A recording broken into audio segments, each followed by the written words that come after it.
DJ Cash. What brings you out here to Surfside, Texas? For sure, yeah. I mean, it's Neon Sands. Every year we come out here on the beach. We have a beach rave hosted by a really good friend of mine by the name of Ant, and he puts a lot of time and effort into this event. So every year it's been a really, to me, it's a really memorable experience every time. Gotcha. So, have you played every time you came here? Yeah, I've played for the last three years. Okay, that's event. Yeah. I was so that's pretty cool. Of course, me and you had first met at the Purple Hippo, and you were performing with Stuntman. Yeah. So, and your guys' set was amazing. So I can't wait to see you tonight. Appreciate it. So that's gonna be pretty lit. So, since you're talking about just being in the scene so often, what inspired you to become a DJ, and what brought you to the scene just overall? Yeah. So I. When I was young, I went to a few raves of my own, a few concerts. My friends forced me to go out. I actually wasn't going to go out. Gotcha. They forced me to come out. And that night, I literally had an awakening of an experience because I really didn't know that Houston, when I was that young, had this many pockets of culture. Right.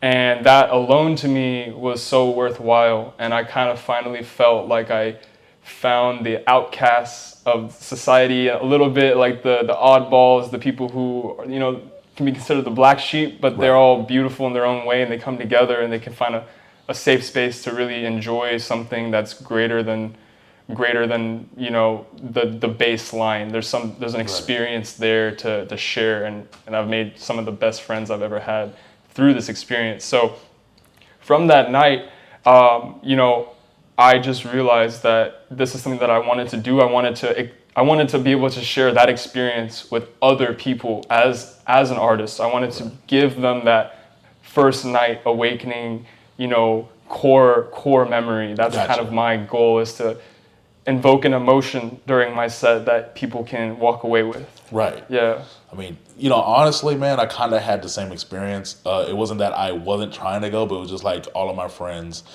big hip hop heads and everything like that. So when someone kind of threw it at us, it was like, hey, let's listen to this EDM whoop-de whoop. It was kind of like passe, whatever, like that.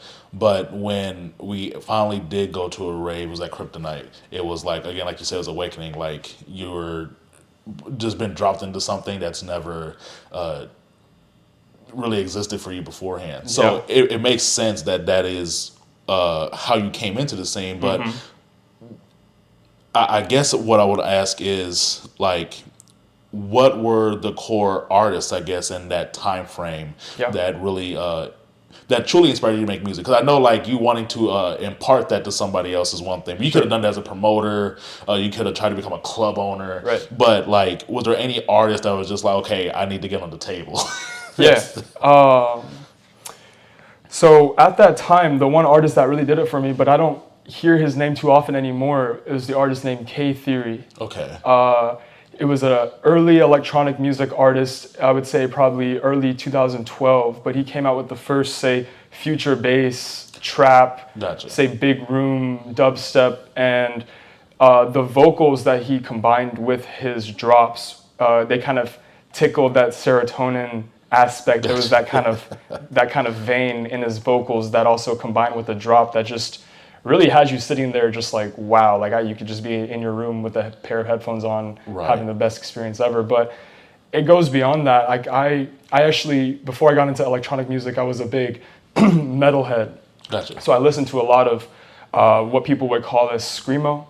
Back in the, I wouldn't, you know, it's a little different than the metal, say the AC/DCs and those kind of bands. I was listening to more like Asking Alexandria, Of Mice and Men, and like Miss May I, and Texas in July, and things of that nature. Okay. So I got really in tune with this mosh pit energy, and the kicks of the drummer. It's very similar to the bass drops of like modern bass music, and so that's when I actually went to those concerts. Is when I realized I didn't want to be a promoter or a club owner. I wanted to be an artist. Right, exactly. That was where it started, and then the K Theory, and then the experiences at the Electronic is where I found my niche. Yeah, because I'm not a rocker, right? I'm not. Maybe I could be a vocalist sometime in my future, but that's not me. Like I was more a techie kind of guy. Right. So finding electronic music and combining it with that rock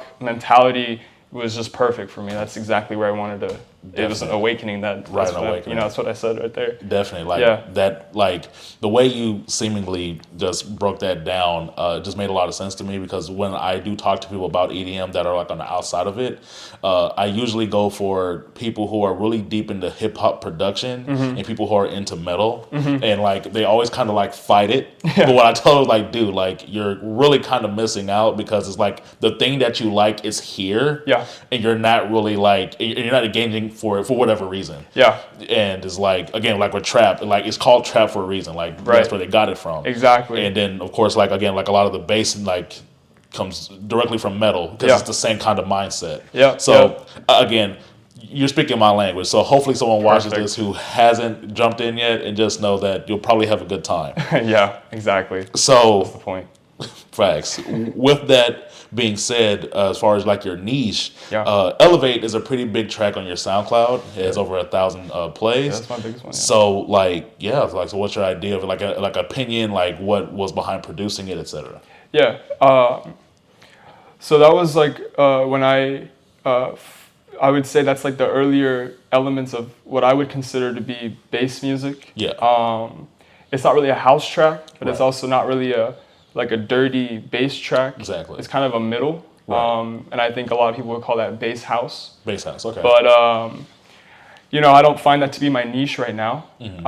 I would say that bass house is what started it, but as I've matured and as I've changed, I would say I'm going into more of a grimier bass, maybe more of the underworld bass artist, right?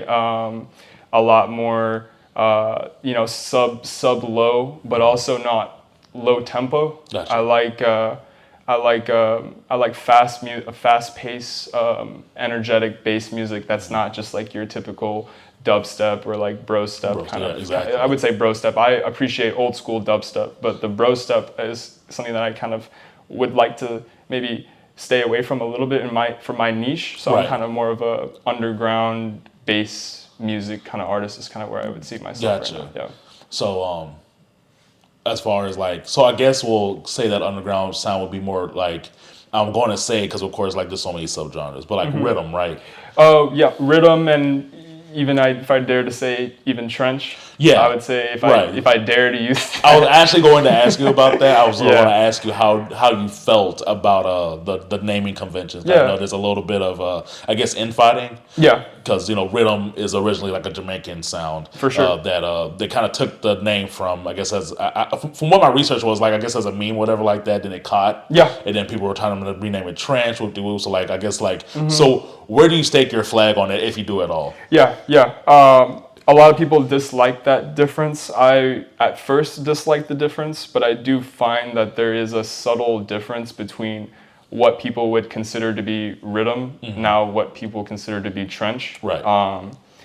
I'm still not for that because I still feel like the roots need to be respected. Right. But I do feel like when you say rhythm, there's a certain connotation of just like really wonky, really wompy, Right. super duper wompy, Yeah. and I love that. But I do like the added modern elements that trench comes with. Gotcha. In terms of vocal elements, in terms of extra synths, extra groove, I would say something about the modernization, I would say, of this genre that has come recently. So I do feel like I fall a little bit more in the maybe what I would say trench side. Yeah. Because I'm not just a wonky rhythm head. Right.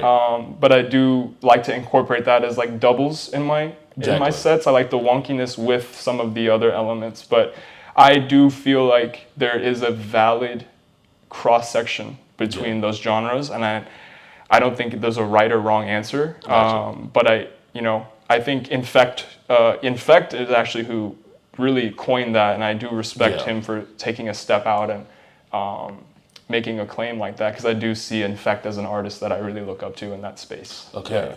Yeah, so that's a bet. Yeah. So I really appreciate that because That's one of many artists, yeah. yeah.